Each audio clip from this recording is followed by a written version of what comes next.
आप सोच रहे होंगे अगर कुछ भी फ्री में नहीं मिलता तो इंटरनेट पर इतना पॉर्न मुफ्त में कैसे बट रहा है। आपके मन में जिज्ञासा उमड़ती होगी कि ये इंटरनेट वेबसाइट इतना अडल्ट कंटेंट मुफ्त में दे रही है तो बदले में कुछ तो हमसे ले रही होगी, हमारे समय के अलावा।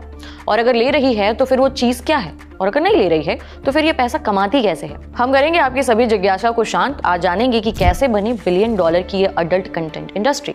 आखिर मुफ्त में इतना कंटेंट बांटने के बाद भी कैसे प्रॉफिट कमाती है ये इंडस्ट्री, कितना पैसा कमाते हैं इस इंडस्ट्री में काम करने वाले लोग।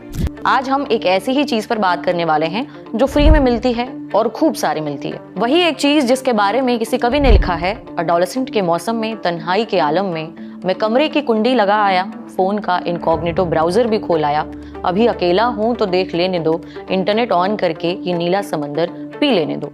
वो चीज जिसका रंग नीला बताया गया और जिसे देखने के लिए लोगों ने कई रातें काली की, जिसे कहा तो अडल्ट कंटेंट गया लेकिन कंज्यूम किया हर उम्र वालों ने। ये साल था 1953, जगह थी अमेरिका। यहाँ एक शख्स था नाम ह्यू हेफनर।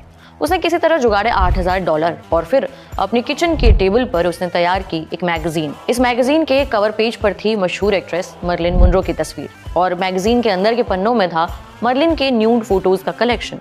वही मर्लिन मुनरो जिसे हॉलीवुड की मधुबाला कहा गया, वही मर्लिन मुनरो जिनके प्रेम में अमेरिका के राष्ट्रपति तक गिरफ्तार हुए, और वही मर्लिन मुनरो जो 1950 के दशक में अमेरिकन सिनेमा की सबसे बड़ी पॉप आइकन बनकर उभरी। लेकिन यहाँ हम चर्चा कर रहे हैं उस मैगजीन की, मर्लिन मुनरो की बात कभी और करेंगे।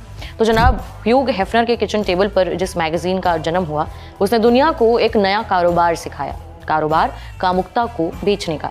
मैगजीन का नाम था प्लेबॉय और नाम के नीचे लिखी थी एक tagline, entertainment for man.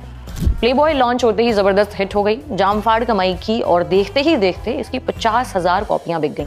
Playboy magazine की कामयाबी ने यह साबित कर दिया कि इस कारोबार में पैसे खूब बनाए जा सकते हैं। इसके बाद 1990 के दशक ने दस्तक दी और साथ ही एंट्री ली टेक्नोलॉजी के थानोस यानी इंटरनेट ने, और WWW के आने से XXX कंटेंट की पूरी दुनिया ही बदल गई। पहले सब हौले हौले हो रहा था, अडल्ट कंटेंट कम अवेलेबल थे, लेकिन इंटरनेट के आने के बाद से सब बहुत तेजी से बदल गया। अब आप जब चाहें जहां चाहें इन कंटेंट को देख सकते थे। बिजनेस इनसाइडर की एक रिपोर्ट बताती है कि अडल्ट कंटेंट इंडस्ट्री का कारोबार करीबन $100 बिलियन का है, माने करीबन 8 लाख करोड़ रुपए का। और अमेरिका के कैलिफोर्निया की सैन फर्नांडो वैली, जिसे अडल्ट कंटेंट इंडस्ट्री का कैपिटल कहा जाता है, वहाँ हर साल 11,000 अडल्ट मूवी की शूटिंग की जाती है। आइए अब समझते हैं कि आखिर मुफ्त में इतना कंटेंट बांटने के बाद भी ये प्रॉफिट कैसे कमाती है ये इंडस्ट्री। इस बात को समझने से पहले हमें ट्यूब साइट्स के बारे में समझना होगा, क्योंकि ये ट्यूब साइट्स ही हैं जहां अडल्ट कंटेंट फ्री में अवेलेबल है। साल था 2005। इसी साल इंटरनेट की दुनिया में एक और क्रांति हुई। इस साल बना यूट्यूब और इसी के साथ आई ट्यूब साइट्स। ट्यूब साइट्स मतलब वो वेबसाइट्स जहां कोई भी यूजर आकर वीडियो कंटेंट अपलोड कर सकता है और दुनिया के साथ शेयर कर सकता है। इसका सबसे चर्चित उदाहरण है यूट्यूब। तो हुआ कुछ यूं कि जैसे यूट्यूब बना, उसी की नकल करके हजारों ट्यूब वेबसाइट कुकुरमुत्ते की तरह फैल गईं और इनमें से ज्यादातर पर अडल्ट कंटेंट के साम्राज्य का विस्तार होने लगा। लेकिन इन्हीं ट्यूब साइट ने अडल्ट कंटेंट बिजनेस करने वालों को पैसे कमाने का नया तरीका भी सिखाया, वही तरीका जिससे ज्यादातर मीडिया इंडस्ट्री पैसा कमाती है, और ये तरीका था एडवर्टीजमेंट यानी कि प्रचार से पैसा कमाना। इसके साथ ही जन्म हुआ एक कंपनी का जिसे आज के समय में अडल्ट कंटेंट इंडस्ट्री का यूट्यूब कहा जाता है। कंपनी थी माइंडगीक। माइंडगीक समझ गई कि आने वाले समय में अगर अडल्ट कंटेंट इंडस्ट्री में खूब पैसा कमाना है तो केवल सब्सक्रिप्शन बेस्ड सर्विस से काम नहीं चलने वाला, हमें एडवर्टीजमेंट मॉडल को अपनाना होगा। आज की तारीख में अडल्ट कंटेंट इंडस्ट्री की 10 सबसे बड़ी ट्यूब साइट्स में से 4 माइंडगीक के अंदर आती हैं। पॉर्नहब, रेडट्यूब, यूपॉर्न, ये तमाम ट्यूब साइट्स का मालिक माइंडगीक ही है। दर्शक चाहे तो मुफ्त में कंटेंट देखना चाहें तो देख सकते थे, पैसे देकर देखना चाहें तो भी देख सकते थे। दोनों ही सूरत में वो जिन प्लेटफॉर्म्स पर पहुंचता उसमें से ज्यादातर एक ही कंपनी के अंदर आती थी और वो थी माइंडगीक। उसके बाद माइंडगीक ने ट्यूब साइट्स और दूसरा सब्सक्रिप्शन बेस्ड वेबसाइट्स को आपस में जोड़ दिया। इसे ऐसे समझिए, फर्ज कीजिए एक ग्राहक है, वो इंटरनेट पर अडल्ट कंटेंट ढूंढ रहा है।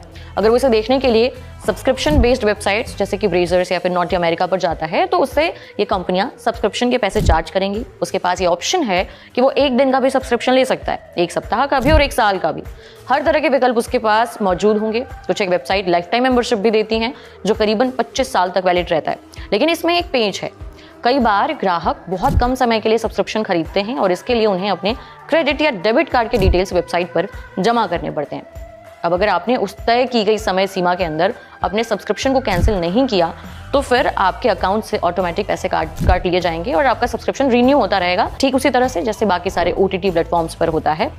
पर जहां OTT प्लेटफॉर्म सब्सक्रिप्शन कैंसिल करने का तरीका बेहद आसान बना कर देती हैं, इन वेबसाइट्स पर कई दफ़ा ये काफ़ी मुश्किल हो जाता है। कैंसिल करने के ऑप्शन आसानी से ग्राहकों को मिलते नहीं, क्योंकि जिस वेबसाइट पर वो कंटेंट देखते हैं बिलिंग उस वेबसाइट पर नहीं होती, वो किसी और साइट पर होती है और यहीं पर कंज्यूमर उलझ जाता है। उसका सब्सक्रिप्शन खुद ब खुद रीन्यू होता जाता है और अकाउंट से पैसे कटते रहते हैं। बात यह भी है कि ऐसे लोग कम ही होते हैं जो अडल्ट कंटेंट देखने के लिए सब्सक्रिप्शन वाली वेबसाइट्स पर जाएं। ज़्यादातर ट्यूब साइट्स जैसे कि पॉर्नहब, एक्स हैमस्टर या फिर रेड ट्यूब जैसी वेबसाइट्स पर ही पहुंचते हैं। लेकिन जैसे ही ये लोग यहाँ फ्री में अडल्ट कंटेंट देखने के लिए पहुंचते हैं, इनके ऊपर एडवर्टीजमेंट्स की बम्बार्डमेंट कर दी जाती है।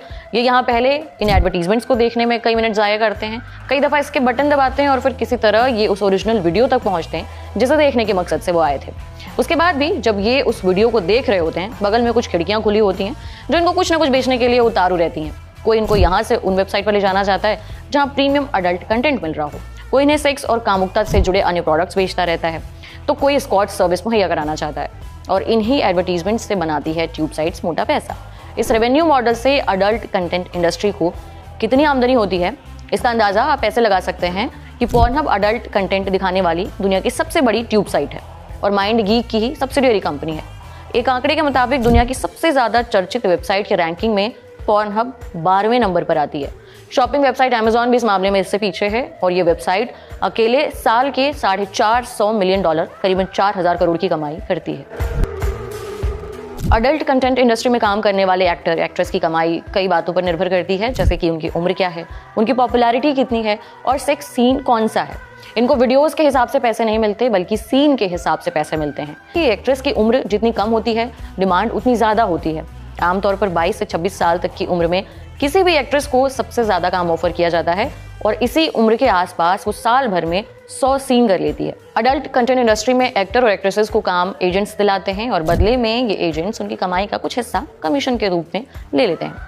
ये हिस्सा 10 से 15% के बीच हो सकता है। बिजनेस इंसाइडर की एक रिपोर्ट में अडल्ट कंटेंट इंडस्ट्री के एक जाने माने एजेंट मार्क स्पीगलर बताते हैं, इस इंडस्ट्री की टॉप महिला एक्ट्रेस सालाना $350,000, करीबन 3 करोड़ रुपए तक कमा लेती है, जबकि टॉप पुरुष एक्टर की सालाना कमाई $100,000, करीबन 85 लाख रुपए तक की होती है। स्पीगलर आगे बताते हैं कि जो एक्ट्रेस डिमांड में होती हैं उनकी पर सीन होने वाली कमाई $800 से लेकर $4,000 के बीच, यानी कि करीबन 70,000 रुपए से 3.5 लाख रुपए तक जाती है, जबकि इन डिमांड मेल एक्टर को 430 पाउंड यानी 50,000 रुपए पर सीन मिलते हैं। आज के एपिसोड में इतना ही। इस जानकारी के साथ हमें दीजिए इजाजत। आपके लिए ये रिपोर्ट लिखी थी मेरे साथी अभिनव ने। आपको कैसे लगी मैं जरूर बताएं कमेंट बॉक्स में।